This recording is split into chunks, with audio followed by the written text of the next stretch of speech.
Liam Archer lost a bet with his newly adopted little sister. The punishment: stay single for a month.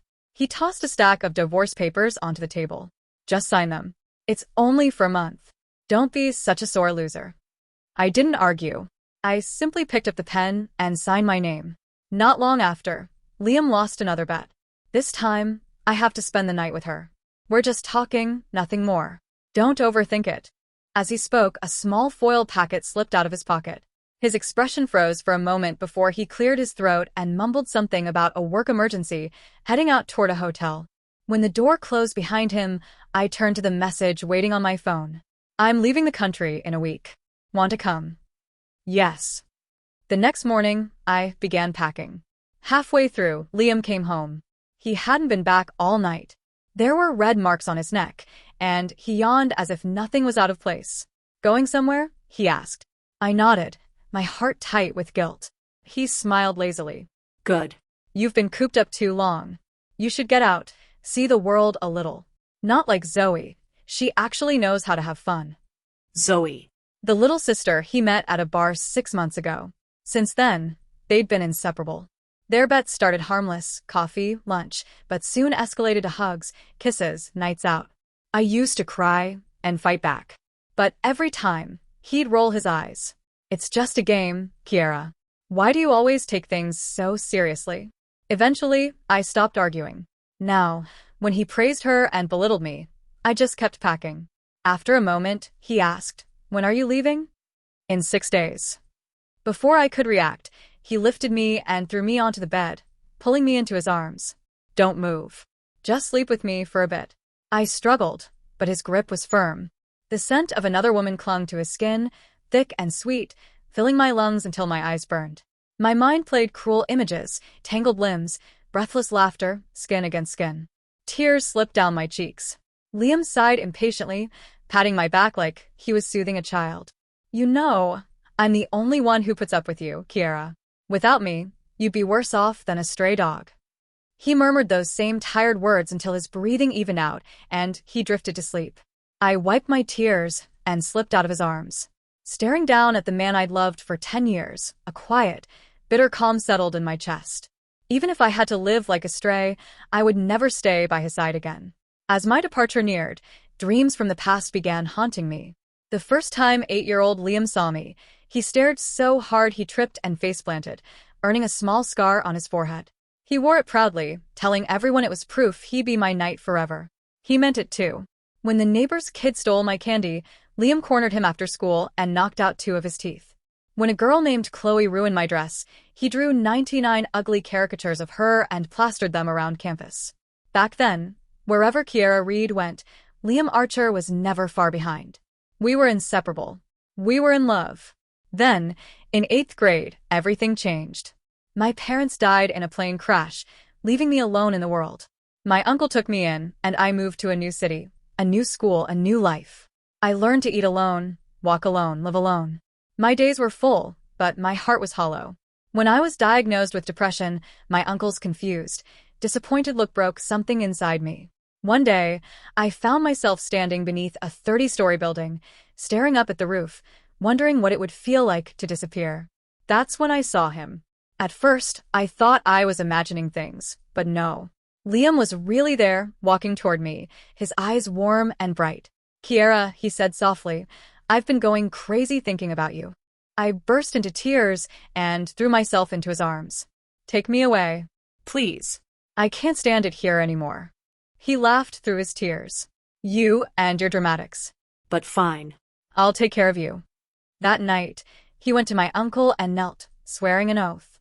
I'll look after Kiara. I'll help her finish school, and we'll get into college together. If I fail, may I die a horrible death. And just like that, he took me home. Years later, he married me. On our wedding day, as he slipped the ring onto my finger, he cried and swore again that he'd make me happy for the rest of our lives. But now, I woke to an empty bed. The sheets were cold. Liam hadn't been home in 5 days. The only proof of his life came from social media. In his latest post, a small patch of gauze covered his forehead. Someone asked what happened. He replied, Zoe said the old scar made me look ugly, so I had it removed. I froze. The mark of my knight was gone. He wasn't going to protect me anymore. It's fine, I told myself. I was leaving tomorrow anyway. But as I packed the last of my things, the ache in my chest throbbed like a knife twisting slowly, refusing to fade. A long time later, my phone buzzed. Get to Midnight Sun now. Midnight Sunday. The city's biggest, most exclusive nightclub, a chaotic playground where anything went. It was also where Liam had met Zoe. I hated it there. I set my phone aside, pretending I hadn't seen the message. Another ping followed instantly. If you're not here in an hour, you're not going anywhere, ever. A threat.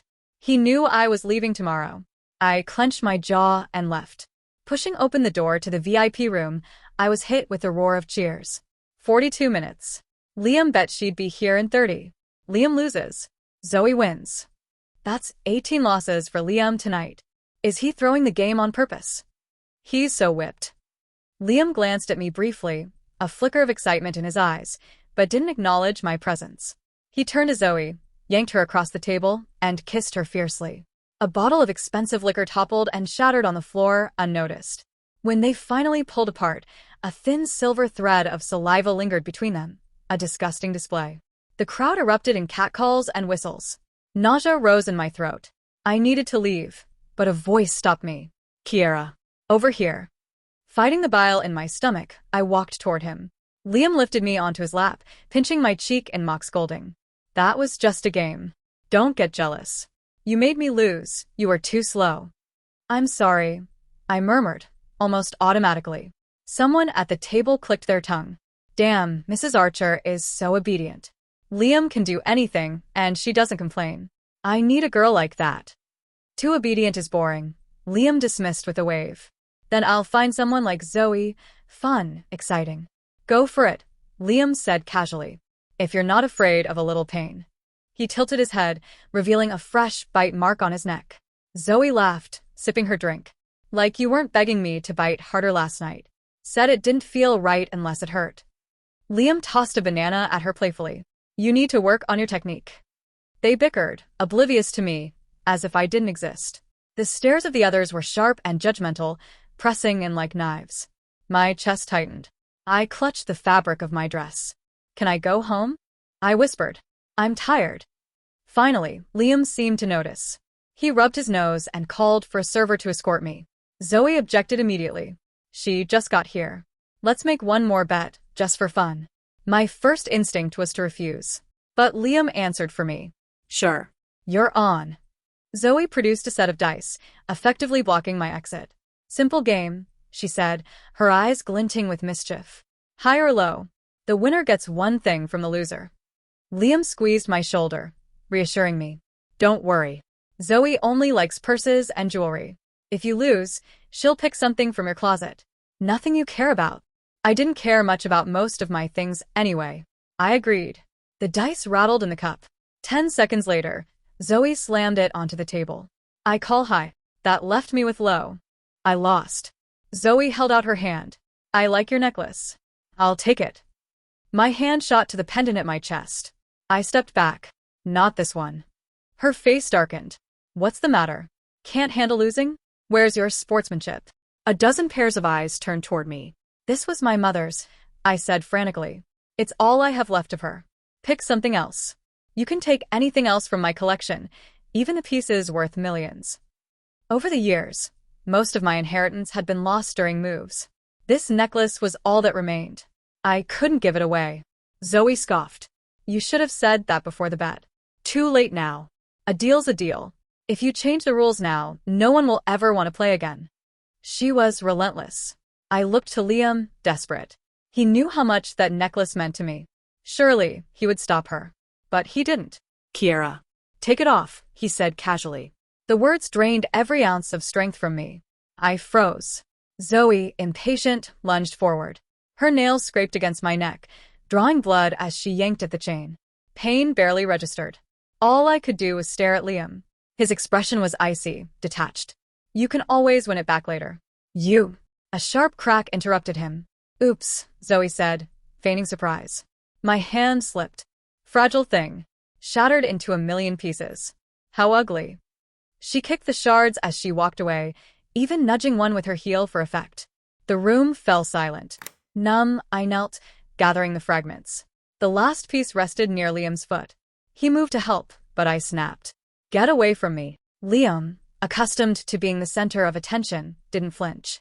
Being challenged in front of everyone had cooled whatever flicker of guilt he might have felt. His voice was sharp and cold. Kiara, there's a limit to your tantrums. I ignored him. Carefully, I wrapped the fragments in my handkerchief and turned to leave. Behind me, a loud crash echoed. He had kicked something over. Someone tried to intervene. Liam, maybe you should go after her. She looks really hurt. He snorted. Let her go. We're already divorced. If she drops dead in a ditch, it's got nothing to do with me. His words were venomous, relentless. I've been too good to her all these years, spoiled her rotten. She thinks the world revolves around her. Now she throws a fit over some stupid dead person's necklace. Is it really that serious? She's insane. Mark my words, he continued. She has no parents, no friends. I'm the only one who saves her. In 3 days, she'll come crawling back, begging for my forgiveness. I didn't look back. I didn't cry. This time, it was final. Truly over. Back home, I placed the pieces of the necklace into a small silk pouch and hung it back around my neck. I stared at the empty room, feeling hollow, stripped of everything. After all these years, I had nothing left. I thought again about that plane crash. Why hadn't I been on it? I would have been with my parents forever. I wouldn't have fallen into my uncle's hands, chasing inheritance. I wouldn't have been saved by a boy whose heart would eventually change. I wouldn't feel like driftwood, tossed about unwanted. I sent a message to the person I was supposed to meet. I'm not going to make it tomorrow. Have a safe trip. Then I went into the bathroom. The water swirled, ready to close over me, when my phone rang, loud, insistent. By some strange impulse, I fought to the surface and answered.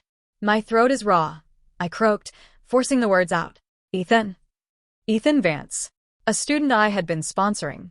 After Liam and I married, he had turned down every job I received, claiming the world was dangerous and that too much exposure could trigger my depression again.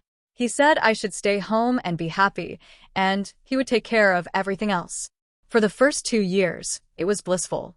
I had no responsibilities, just quiet comfort. Movies, the internet, books. Then I discovered a website for underprivileged students, children struggling but full of dreams. My heart ached, and I sponsored a dozen. Most turned out to be scams. Only Ethan was different. His story was heart-wrenching, no parents, working since elementary school. Honest.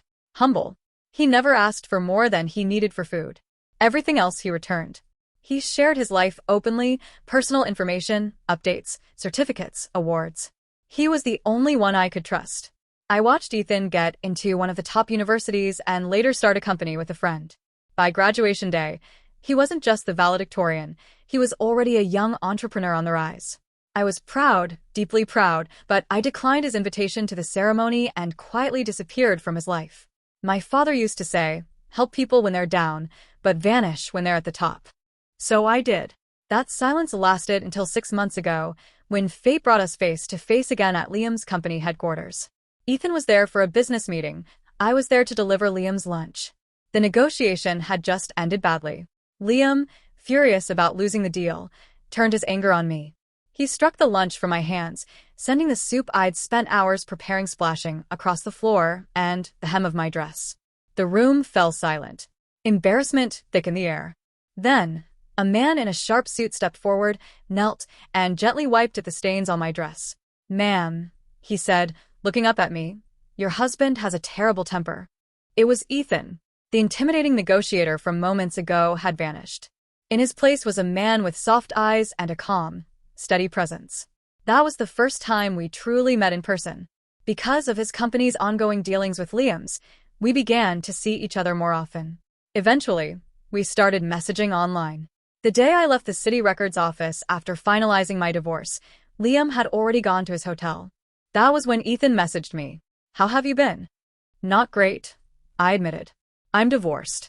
I don't know where to go. Then maybe travel, he suggested. Clear your head. But when a bird has been caged too long, it forgets how to fly. Then another message came. I'm going to Switzerland for business next week. It's beautiful there. Want to come? I typed a single word. Yes. Did you make other plans? he asked now, his voice tight with concern. I stared at the overflowing bathtub, unable to form an excuse. No. Then why did you change your mind? Because I'm just tired, I whispered. The exhaustion wasn't physical, it was the kind that seeps into your soul. I didn't want to fight anymore. Silence. Only the faint sound of wind through the receiver. I thought he would hang up. I almost went back to the bathroom. Then his voice came again, low and steady. Let me take care of you. You don't have to be tired anymore. I froze. The resolve to end everything cracked. My hand trembled as I whispered, okay. Ethan didn't waste a second. I don't know how fast he drove, but by the time we ended the call, he was already downstairs. He had changed his flight, picked me up, and we headed straight for the airport. It happened so fast it felt like a kidnapping, only gentler. When we boarded the plane, my hair was still damp. I was in a daze. Ethan covered me with a blanket, handed me a hot drink, and placed a stack of magazines in front of me. You studied art, right? He said with a soft smile. These are some of the most acclaimed art journals in recent years. Thought you might like them. His voice was calm, comforting. I'll just do a bit of work. Let me know if you need anything. I nodded, and he turned to his laptop. The glow from the screen lit his face, his long fingers dancing across the keyboard. He looked every bit the composed, successful executive, but for the first time in ages, I felt peaceful. I sipped the warm drink and opened a magazine. Color flooded the pages, vibrant and alive, a shocking contrast to the dull gray my world had become. Outside, the moonlight washed over the clouds, soft and luminous. For a fleeting moment, it felt like that light could reach me, too. When we arrived in Bern, Switzerland's capital, Ethan checked us into a suite. I took the master bedroom, and he stayed in the guest room. His schedule was packed. He was there to inspect a potential partner's manufacturing plant, a deal vital to his company's future. Each morning, he left before I woke, but always left behind a handwritten note, a freshly made breakfast, and a detailed travel guide for my day. The guides were meticulous: bus routes, must-try restaurants, the best times to visit each landmark. It was as if he'd become my invisible tour guide. Following his plans, I explored art galleries, museums, rose gardens, clock towers.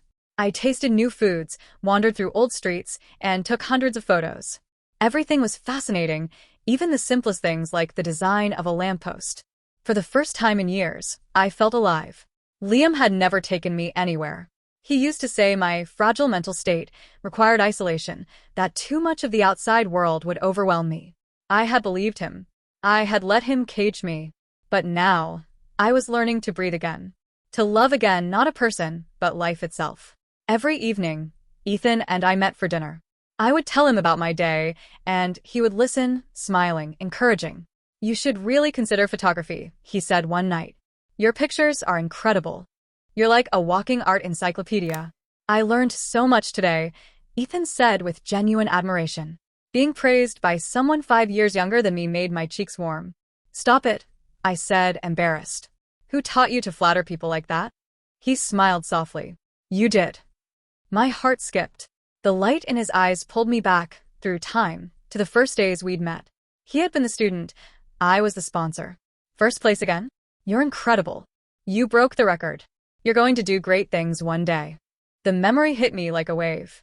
It felt as if the circle of fate had closed. The seed I planted years ago had grown into a sturdy tree, and now, its branches were sheltering me from the storm. While I was rediscovering peace in Switzerland, halfway across the world, someone else was falling apart. The VIP room, usually alive with laughter and music, was shrouded in tense silence. Liam sat at the center, chain-smoking, his face a storm of rage and despair. No one dared to speak. Because Kiara was gone. It had been 7 days since their argument, and the apology he was waiting for never came. Panic had begun to creep into him.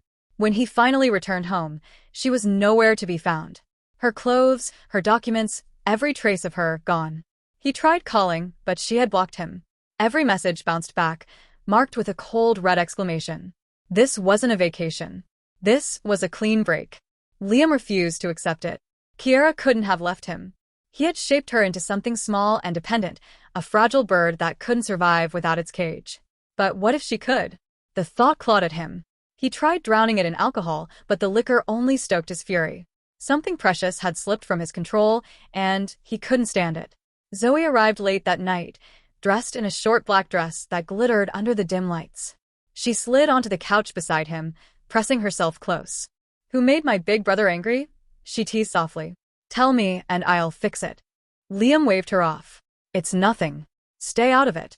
She pouted. "Is it because, Kiara? I said stay out of it." His roar cracked through the room, sharp and venomous. Zoe flinched, her eyes brimming with tears. But this time, Liam didn't comfort her. He just kept drinking, his voice cold. "If you're here to ruin the mood, then leave." Swallowing her pride, Zoe silently poured him another drink. She knew her place: decor, company, entertainment. Nothing more. That night, Liam drank himself into oblivion. When someone finally dragged him home, he collapsed onto the empty bed, mumbling, "Honey, get me a glass of water." But the only reply was silence, deep, heavy, absolute.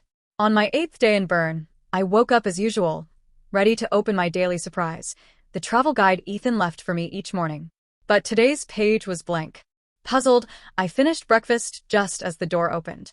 Ethan stepped in early, carrying a huge package, his face bright with excitement. "Good morning," he said cheerfully. "What's this?" I asked, curious. "Open it and see." After wrestling with layers of wrapping paper, I uncovered what was inside: a full set of art supplies, an easel, canvases, brushes, paints. "I had it custom-made," he said with a sheepish grin. "Had to call them a few times to rush it. They probably hate me now. Do you like it?" I ran my fingers along the corner of the easel, where my initials were carved into the wood. My throat tightened and tears stung my eyes. I couldn't speak, so I just nodded. Yes. I loved it. It had been years since I'd touched a brush. Back when Liam kept me home, painting was my only escape. I used to share my work online, and to my surprise, people loved it. My account grew fast, 10,000 followers in just a few months. Someone even messaged me for a commission. It wasn't about money. It was about being seen, being valued. But when Liam found out that the client was a man, he lost control. "I give you everything, and this is how you repay me?" "By cheating on me," he shouted. I tried to explain, but he wouldn't hear a word. He stayed out for days, leaving me to face the whispers and judgment of others. Eventually, I gave up. I deleted my account, turned down commissions, and stopped painting altogether. Liam still wasn't satisfied. One night, he threw out all my art supplies. Then he held me and whispered, "You have me, Kiara. That's all you need. Nothing else matters." And I, foolishly, had believed him. Now, standing in that quiet Swiss hotel room, the warmth of Ethan's gift spreading through me, I finally understood. My passion mattered. It always had. The weather that day was perfect, bright and golden, the kind that makes everything feel possible. I decided to paint outdoors, so Ethan helped me carry my supplies to a nearby park. When everything was set up, he stepped back, arms folded, a wide grin spreading across his face. "I can't wait to see what you'll create." I gripped my brush, suddenly nervous. It's been years. I'm probably out of practice. This is going to be a disaster. Ethan raised an eyebrow, his smile unwavering. "Then I'll just disagree with everyone else and be your #1 fan." He said it with such warmth and sincerity that my breath caught. The sunlight kissed my skin, the breeze brushed through my hair, and for a fleeting moment, everything felt right. I knew I would never forget that morning, or the man standing in front of me.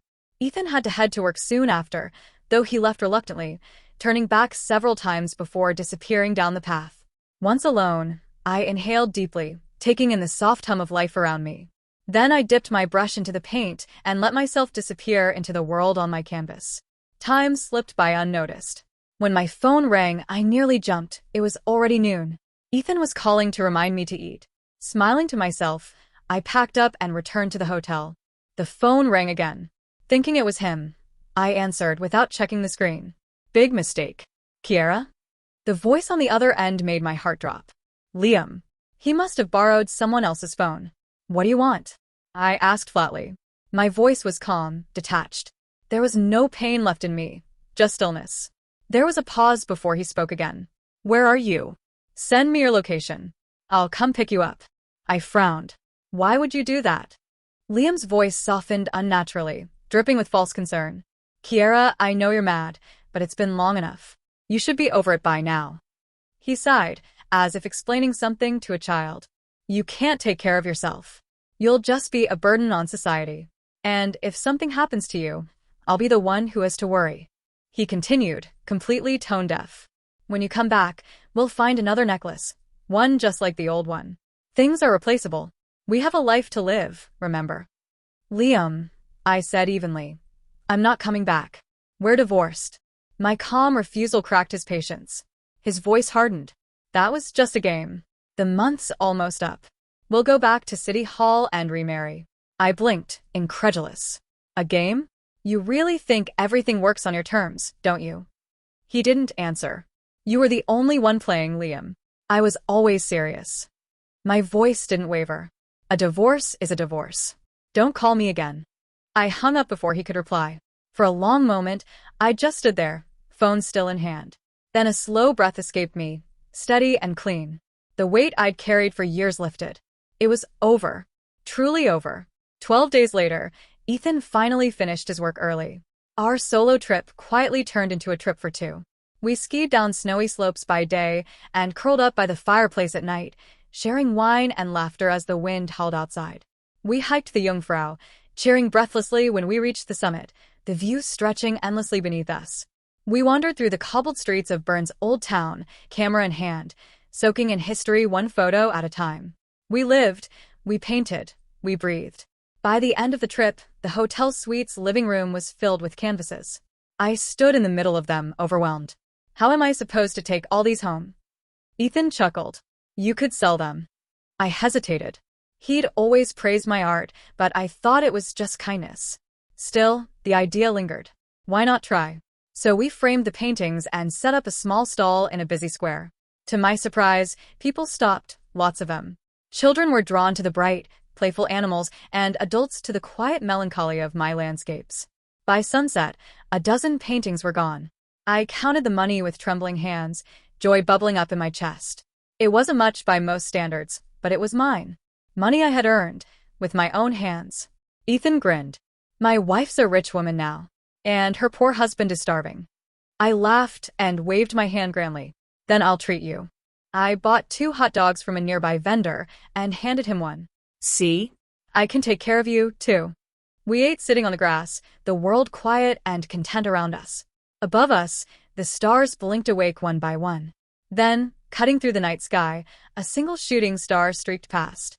I gasped, grabbing Ethan's arm and whispering a wish.